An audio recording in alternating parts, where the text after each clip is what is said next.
कार्यक्रम के प्रायोजक हैं कृषि एवं किसान कल्याण मंत्रालय, भारत सरकार। हर जोखिम से निकल कर फसल आए, सुरक्षित हो जाए,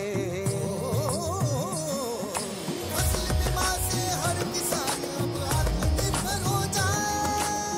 संकट के समय प्रधानमंत्री फसल बीमा योजना किसानों के लिए वरदान है। अब सूखा पड़े या बाढ़ आ जाए कोई डर नहीं, अब ओले पड़े या कीट पतंगे फसल खा जाए कोई फिक्र नहीं, क्योंकि हमने लिया है प्रधानमंत्री फसल बीमा। बुआई से फसल कटाई तक हर जोखिम का दावा, न्यूनतम प्रीमियम पर अधिकतम भुगतान का वादा। योजना से हर साल जुड़ रहे हैं 5 करोड़ से ज्यादा किसान। अब आपकी है बारी। नजदीकी कृषि कार्यालय, सहकारी समिति, बैंक शाखा, अधिकृत बीमा कंपनी या जन सेवा केंद्र में स्वेच्छा से करा सकते हैं पंजीकरण। फसल बीमा पोर्टल या फसल बीमा ऐप द्वारा भी कराया जा सकता है पंजीकरण। प्रधानमंत्री फसल बीमा योजना, आपकी फसलों का संपूर्ण सुरक्षा कवच। कृषि एवं किसान कल्याण मंत्रालय, भारत सरकार। वीरेंद्र भाई राम राम। अनिल भाई आपने भी और किसान वाणी कार्यक्रम सुन वाले सारे बहन भाइयों ने हमारी राम राम। वीरेंद्र भाई जी अनिल भाई, दवाइयों का जो छिड़काव आप कर रहे हो, कुछ लत्ते भी सन रहे हैं दवाइयां में। अनिल भाई आप जानो हो जो खरीफ मौसम की फसलें हैं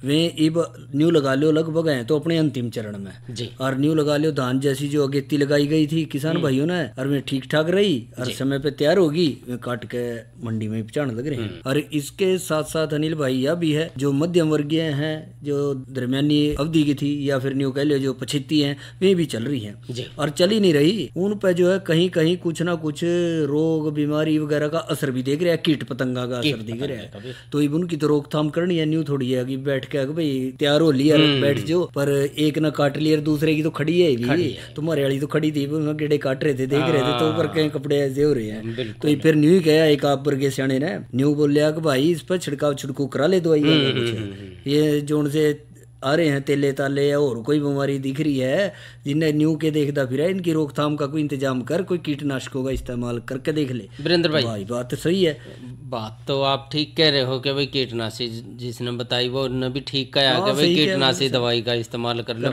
लेकिन कई बार हम जब दवाइयों का छिड़काव जब करें ना तो कई जगह हम लापरवाही ही बरतते हैं। यह आपने बिल्कुल सही है, इसीलिए झिझक रहे थे कि भाई चलो आप जैसे थे कोई सलाह ले लें कि भाई कर दें इसमें या करने से पहले कोई खास ध्यान रखना है। तो आजकल जिस तरह किसान भाई लग रहे हैं, कटाई पे भी लग रहे हैं, गेती पे, और भाई दरमियानी और पछेती का जैसा हमने जिक्र कराया उनकी संभाल में भी लग रहे हैं, छिड़काव में भी लग रहे हैं। तो इस दौरान किन किन बातों का ध्यान रखना चाहिए जिससे कि किसी तरह की कोई परेशानी ना हो और जैसी फसल तैयार होने लग रही है बढ़िया पैदावार लें किसान भाई अपने खेतों से। वीरेंद्र भाई जी, सावधानी रखना बहुत जरूरी है। और तो आपने गाड़ियां में भी देखा होगा, बोले सावधानी हटी और दुर्घटना घटी, वाह वही नहीं यहाँ भी हो सके, यहाँ भी दुर्घटना हो सके है। जी हाँ। तो जब भी आप दवाई कोई भी दवाई का इस्तेमाल कर रहे हो, क्योंकि दवाइयां जो है वो जहरीली है, तो जब ये कीड़ों पर असर कर सके तो हमारे शरीर पे क्यों नहीं असर कर सकते? बिल्कुल बिल्कुल ठीक कह रहे हो। तो सबसे पहले तो हाथ में दस्ताने पहनने बहुत जरूरी है। बिल्कुल सही। और जो हम ये कपड़े इस्तेमाल करें हैं इनकी बजाय हम जो दूसरे एक ऐसा कपड़ा भी आवा है जिसपे कि दवाई अगर पड़ भी गई तो शरीर पर असर अंदर नहीं करेगी, अंदर बहुत बढ़िया बताया आपने, ऐसे से पालियो भाई। हाँ, तो वो खुला कपड़ा हुआ है, बंद बाजू हुए हैं, उन पर रबड़ सी लगी रहे, मतलब न्यू कह लियो कि भी शरीर के संपर्क में कीटनाशक नहीं आना चाहिए, क्योंकि अगर थोड़ी ही भी दवाई का कोई भी अंश जो है ना दवाई का शरीर के अंदर चला गया तो वो कई तरह का नुकसान जो है मानव शरीर को पहुंचाओ।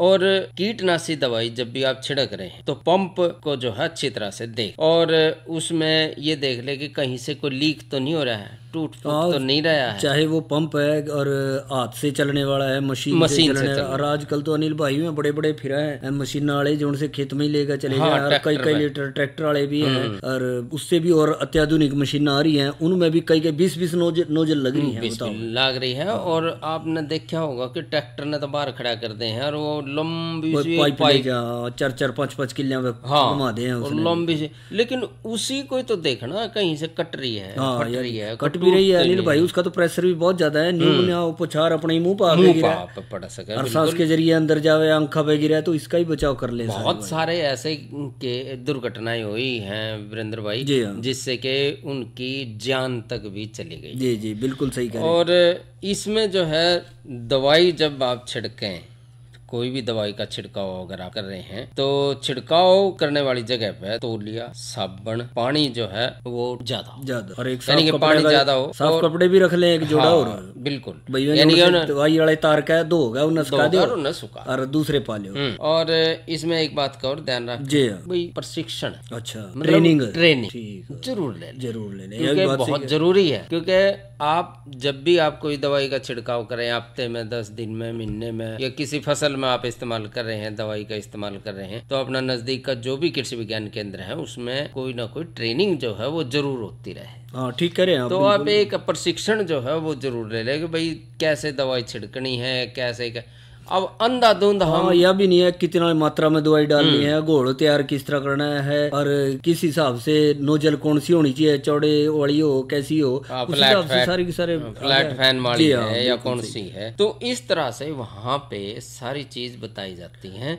तो आप इस चीज का जरूर ध्यान रखें। अच्छा अनिल भाई एक बात बताओ, ये भी कल्ला जना है, चलो भाई हिम्मत करके पंप टांग लिया कमर पे और ले चले खेत में, कर ले, या फिर कुछ और भी किसी की सहायता ले, क्या करे क्या ना करे? भाई ऐसा है वीरेंद्र भाई, एकला ना, अच्छा, क्योंकि अकेला रहना हो सकता हवा की दिशा एकदम पलट जाए। हाँ सही करे, और मुंह पे दवाई आ जाए, मूर्छा जो है वो बेहोशी सी छान लग जाए, चक्कर आ जाए, उल्टी आ जाए, दूसरा आदमी जो है उसने संभाल तो लेगा। दो है अनिल भाई, देखो 3 हो जाए, 4 हो जाए, कई बार रहे खेता में, ज्यादातर नहीं रहे, खड़े रहे। तो इस तरह से अकेले जो है मतलब नू ना हो कि भाई 1 मैन आर्मी बन जाए। हाँ भैया मैं तो ठीक है, आप ये गुड़ लूंगा, देखी जाएगी, जो गुड़ तो लेगा पर समस्या हो सके है जी। और इन समस्याओं का सामना जो है हम अकेले नहीं कर सकते। हाँ यह बात सही कह रहे हो और अनिल भाई, एक दिन में जी जितनी जरूरत हो उतनी ही जो कीड़े मार दवाई है वो ठीक। और इस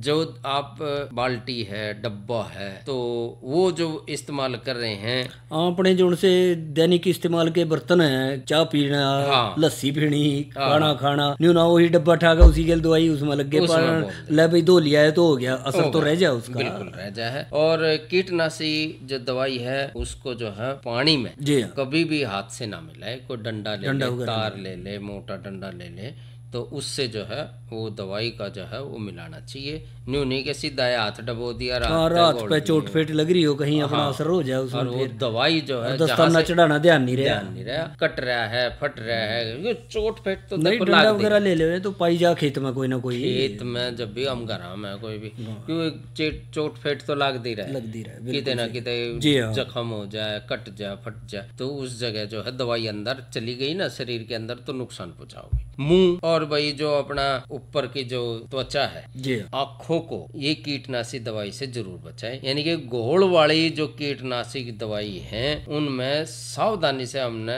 जो है पंप में डालनी है। कई बार छिटक के भी आँख पे लग जाए, मुंह में लग जाए, तो उसके जो कण है ना, जब गलती से ऐसा हो जाए तो हमने जो कण जब लाग जाए, आँख पे लाग जाए, मुंह पे लाग जाए, नाक पे लाग जाए, शरीर के किसी हिस्से पड़ जाए, तो तुरंत जो है पानी और साबुन लगाकर उसको अच्छी तरह से हमने धो लो। और हाथ और पैर जो है वो धोने के लिए ना पानी ज्यादा होना चाहिए। यह बात न्यू ना हो कि भाई एक बाल्टी में अपना छबड़ कर दिया, कपड़े काट कर हो गया, आधी बाल्टी में नहा लिए, आधी बाल्टी में कपड़े खुले पानी में जो है वो कीटनाशी दवाई जो है वो निकल जाएगी, नहीं तो थोड़े ही पानी में वो इस्तेमाल नहीं करेंगे ना। बिल्कुल सही कह रहे हो। और अनिल भाई जब बीच में भूख भाख लग जाए, चाह पानी का जी कर जाए, नहीं भाई पहले अपना जो है, अच्छा छिड़कते पहला या बाद? छिड़कना पहले, और अगर आपने पहले ले ठीक है, नहीं तो कोई भी दवाई आप इस्तेमाल कर रहे हैं तो थोड़ा बहुत खा जरूर लेना चाहिए,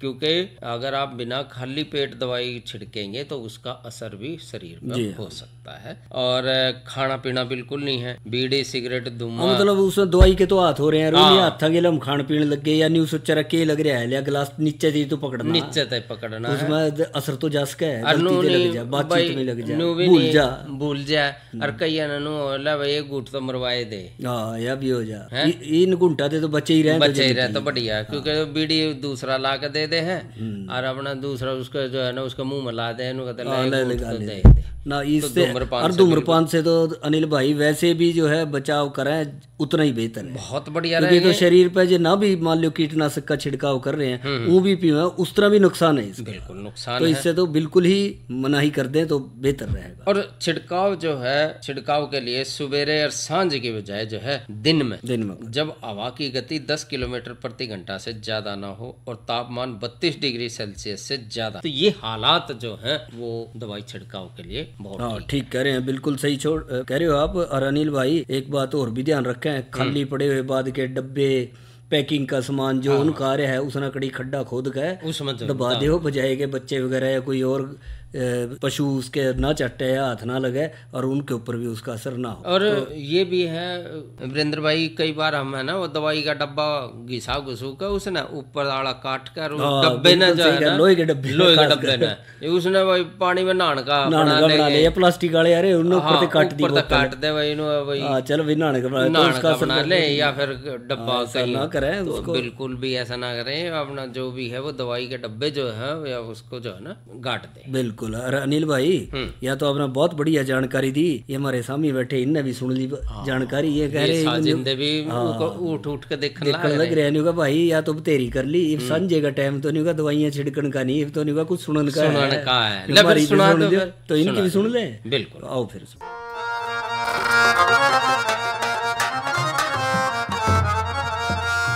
तेरा बालकपन का यार कृष्ण मुरारे,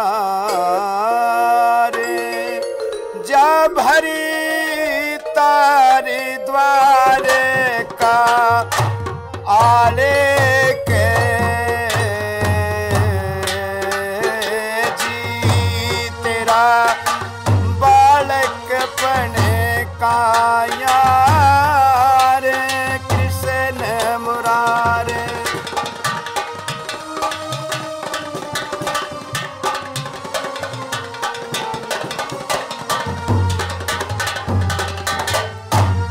तुम दोनों एक गुरु के चले सो,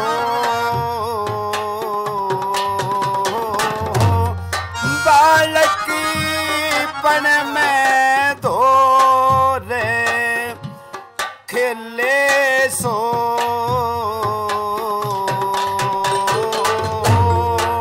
पिया मत ना करिए देरे, सोच लिए फिर अरे जी गेरे कन्हैया काले के जी, तेरा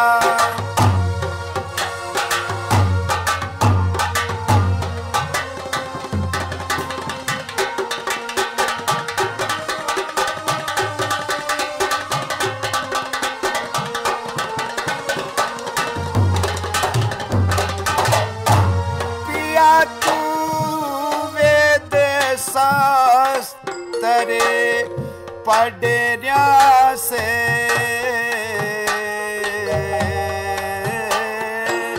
मारयू टोटा सरी पे चढ़िया से,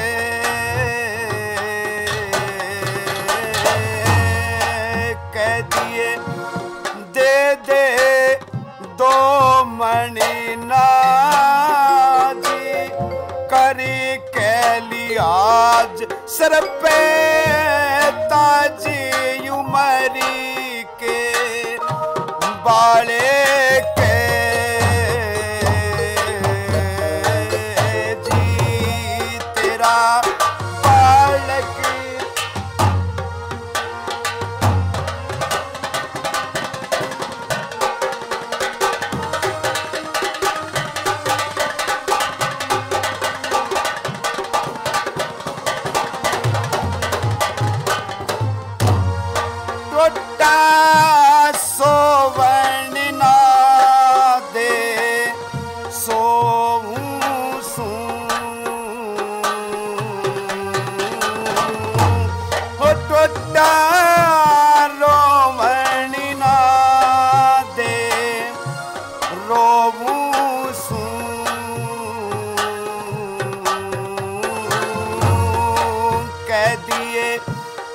मैं ब्राह्मण तू हीर रे बेपी मार दे तीरी करमी के ताले के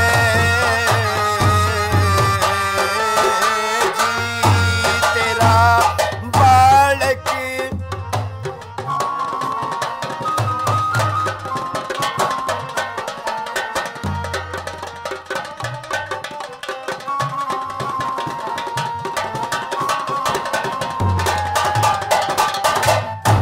ओ मंगे राम मेटी दे खराबी ने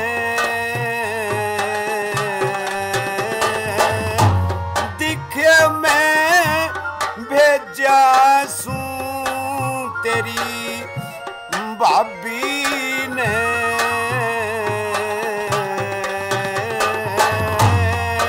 उठरी टोटे के मैं बासी हो लिया ना दुख के सांस बिछाने के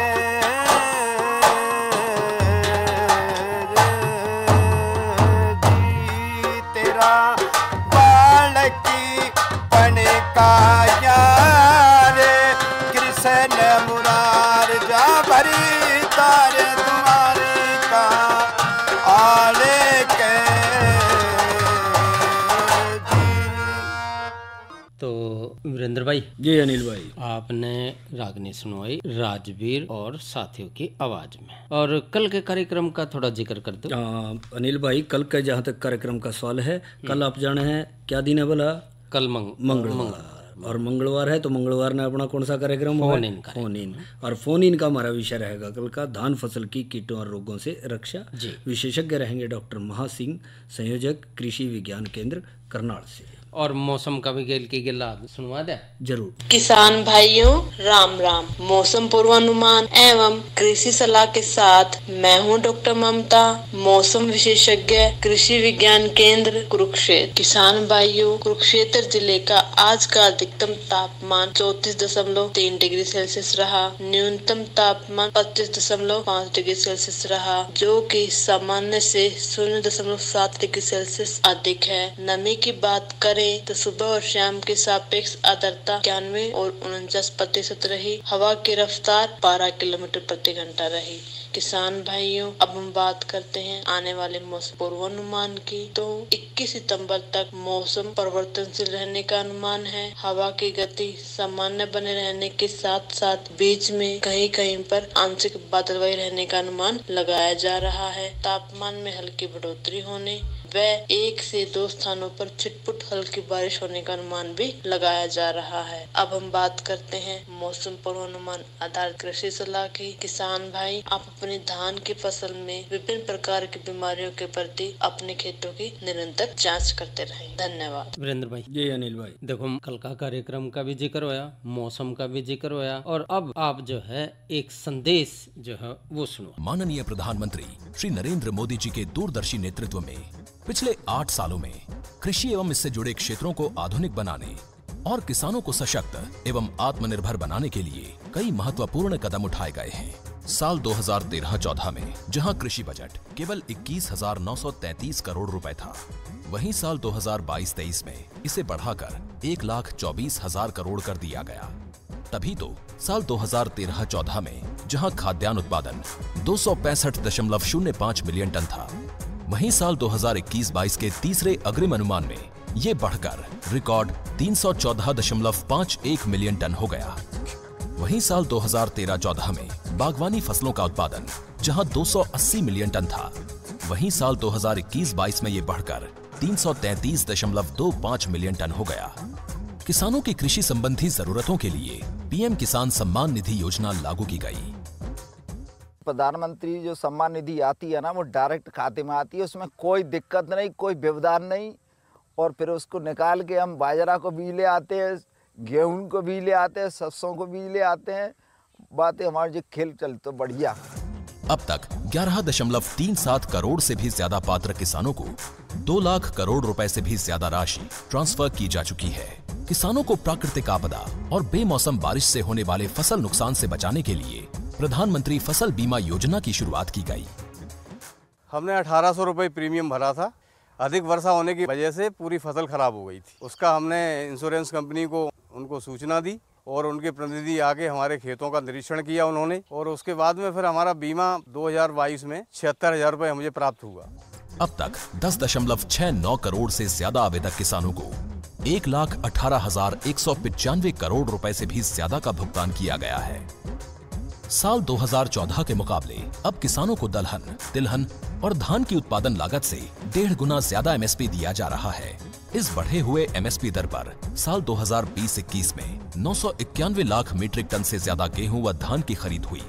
2,44,159 करोड़ रुपए मूल्य की गेहूं व धान की फसलों की रिकॉर्ड खरीदी हुई, जिससे 1.75 करोड़ से भी अधिक किसानों को फायदा हुआ। एग्री इंफ्रास्ट्रक्चर फंड के तहत 1 लाख करोड़ रुपए की मदद से कृषि और इससे संबंधित बुनियादी ढांचों को विकसित किया जा रहा है। AIF के थ्रू हमको लोन मिला, जिससे ये मिल चल रही है। इस क्षेत्र में ऐसी और भी मिलें और भी प्रोजेक्ट हैं जो चल रहे हैं। ये सरकार का बहुत अच्छा इनिशिएटिव है, जिससे गांव में खुशहाली आ रही है। 313.58 लाख से भी ज्यादा नए किसान क्रेडिट कार्ड जारी किए गए। मिट्टी में पोषक तत्वों के अधिकतम उपयोग करने के लिए किसानों को सॉइल हेल्थ कार्ड जारी करने की शुरुआत की गई। विभिन्न चरणों में अब तक 23 करोड़ से भी ज्यादा सॉइल हेल्थ कार्ड्स जारी किए जा चुके हैं। किसान की आय में बढ़ोतरी करने और पर्यावरण को स्वस्थ रखने के लिए परंपरागत कृषि विकास योजना को बढ़ावा दिया गया। ये गंगा के किनारे जैविक खेती करना ये बहुत ही जरूरी जो सरकार का उपक्रम है। प्रदूषण फैलता है, उससे भी उसको राहत मिलती है और इस तरह से फसल भी अच्छी होती है और उसकी गुणवत्ता भी अच्छी होती है। खेत स्तर पर जल उपयोग दक्षता बढ़ाने हेतु सूक्ष्म सिंचाई के प्रोत्साहन हेतु प्रति बूंद अधिक फसल योजना क्रियान्वित की जा रही है। 10,000 से ज्यादा नए FPO का गठन और उसका संवर्धन किया जा रहा है। मैं FPO का डायरेक्टर हूँ। मेरा FPO पूरा हो गया है। 3,02,000 रुपया किसान का है शेयर होल्डर और 3,02,000 रुपया सरकार दी है। उससे हम लोग खाद बीज का दुकान किया हूँ। किसानों को उनकी फसल का उचित मूल्य दिलाने के लिए देश भर की मंडियों को आपस में ई-नाम प्लेटफॉर्म से जोड़ा जा रहा है। ग्रामीण स्तर पर रोजगार को बढ़ावा देने के लिए राष्ट्रीय मधुमक्खी पालन और शहद मिशन की शुरुआत की गई। देश को खाद्य तेल में आत्मनिर्भर बनाने के लिए राष्ट्रीय खाद्य तेल मिशन की शुरुआत की गई। इसके तहत 11,000 करोड़ रुपए से भी ज्यादा की राशि आवंटित की गई है। संवेदनशील कृषि उत्पादों की आवाजाही के लिए किसान रेल चलाई जा रही है। बहुत शीघ्र खराब होने वाले फल, सब्जियों एवं अन्य बागवानी उत्पादों की आवाजाही को सुनिश्चित करने के लिए किसान रेल का संचालन होने से किसानों को लाभ हो रहा है। कृषि को आधुनिक बनाने के लिए स्मार्ट उपकरण उपलब्ध करवाए जा रहे हैं। इसके अलावा सिंचाई, कीटनाशकों और पोषक तत्वों के छिड़काव के लिए ड्रोन टेक्नोलॉजी को भी अपनाया जा रहा है। हमारी सरकार किसानों के हित में हर संभव कदम उठा रही है। लगातार एक के बाद एक नए कदम उठाती जा रही है। कृषि में रिफॉर्म और ट्रांसफॉर्म के 8 साल शानदार प्रदर्शन से उपलब्धियां बेमिसाल। अनिल भाई जी संदेश सुन लिया और अब करेंगे जानकारी देंगे कि शून्य बजट प्राकृतिक खेती के क्या लाभ है। वीरेंद्र भाई, किसानों की दृष्टि से लाभ जो है वो भूमि की उपजाऊ क्षमता में वृद्धि हो जाए, सिंचाई अंतराल में वृद्धि हो जाए, और मिट्टी की नज़र से देखें तो जैविक खाद के उपयोग करने से खेत की जो मिट्टी में है गुणवत्ता में सुधार आया है, और पर्यावरण की नज़र से देखें तो भूमि का जो जल स्तर है उसमें बढ़ोतरी हो जाए है। मट्टी, खाद्य पदार्थ और जमीन में पानी के माध्यम से होने वाले प्रदूषण में भी कमी आ जाए। बहुत बढ़िया फायदे बताए आपने। और अनिल भाई, तो प्राकृतिक खेती के मूल मंत्र भी तो कुछ होगा जिसने सोच कर नहीं सोचेंगे भी इतने फायदे हमने हो जाए, तो उसमें भी तो जो देखा जाए। वीरेंद्र भाई, पहला मंत्र तो यह है कि खेतों में कोई जुताई जो है नहीं करनी है, यानी कि ना तो उसमें जुताई करना और ना ही उसी मिट्टी पलटना। और दूसरा मंत्र यह है कि किसी भी तरह से तैयार खाद या रासायनिक उर्वरकों का प्रयोग नहीं करना है। और तीसरा मंत्र यह है कि हरी खाद, गोबर खाद वगैरह तो कर सके इस्तेमाल, ये तो कर सके मेरे ख्याल में कि जो हरी खाद और गोबर खाद वगैरह रासायनिक खादों का प्रयोग नहीं कर सकते हम जी। और तीसरा मंत्र यह है कि निराई गुड़ाई ना करी जाए, ना तो हल से और न ही किसी ट्रैक्टर से। अच्छा। और चौथा मंत्र यह है कि जैसे कि जिक्र करा कि रासायनिक खाद जो है वो बिल्कुल भी ना इस्तेमाल करें। अच्छा, यह तो आपने बड़ी बढ़िया जानकारी दी। और एक आपने और सुना होगा, चर्चा का विषय रहा है कि IYOM 2023 यानी कि अंतर्राष्ट्रीय मोटा अनाज वर्ष भी मनाया जा रहा है 2023 के रूप में। और उसमें न्यू कहें कि भाई मोटा अनाज जो है उसकी खेती करो। और मोटा अनाज में जो अनाज आ जाए हैं, जिस तरह रागी हो गया, मड़ुआ आ गया, सांवा आ गया, कोदो, कुटकी, कंगनी, चीना, बाजरा, ज्वार, ये आ जाए तो इनकी खेती ज़्यादा से ज़्यादा करी जाए, क्योंकि प्रोटीन युक्त हैं, कम पानी में हो जाए और किसान भाई जितना ज़्यादा इसको करेंगे और उससे जो है ज़्यादा से ज़्यादा फ़ायदा उठावेंगे और पौष्टिक आहार जो है परंपरागत रूप से उसको दोबारा से हासिल करके स्वस्थ रहेंगे। और वीरेंद्र भाई घड़ी जो है वो बिल्कुल सही कह रहे हो अनिल भाई, कार्यक्रम का समय जो है वो समाप्त। जी हाँ, मैं बिल्कुल आपकी रफ्तार से समझ रहा था कि वे अनिल भाई घड़ी की तरफ इशारा कर रहे हैं। तो अरे क्या कर रहा है? इधर इधर इधर हम बोल रहे हैं तेरे बीजू का पुतला बोल रहा है। पक्षियों से तो हम खेत को बचा लेते हैं, पर इन घातक रसायनों से कैसे बचाएं? मतलब? देख बेटा, तू जो ये अंधाधुंध रसायन मिलाता है ना, मिट्टी की सेहत बिगड़ने लगी है। और जब माटी ही कमजोर पड़ जाएगी तो उपज कैसे सेहतमंद होगी? अरे पहले ऐसा नहीं था। पूछना अपने बड़े बुजुर्गों से, कैसे फसल लहलहाती थी, शुद्धता झलकती थी। हाँ, माटी भी तंदुरुस्त और लोग भी। अब पहली वाली बात कहाँ? पर अब तो सब यही डाले हैं। सब नहीं, आज भी लाखों जागरूक किसान परंपरागत विधि से फसल उगा रहे हैं। खर्चा कम और उपज की कीमत भी बेहतर पा रहे हैं। सच है? रे बेटे, एक्सपीरियंस से बता रहे हैं, धूप में बाल सफेद नहीं किए हैं। हाँ। ठीक है भाई, मैं भी आज से जैविक खेती शुरू करूंगा। माटी से प्रेम की परंपरा है परंपरागत खेती। इस कार्यक्रम के प्रायोजक थे कृषि एवं किसान कल्याण मंत्रालय, भारत सरकार। और भाइयों से ले इजाजत। अच्छा भाइयों, राम राम।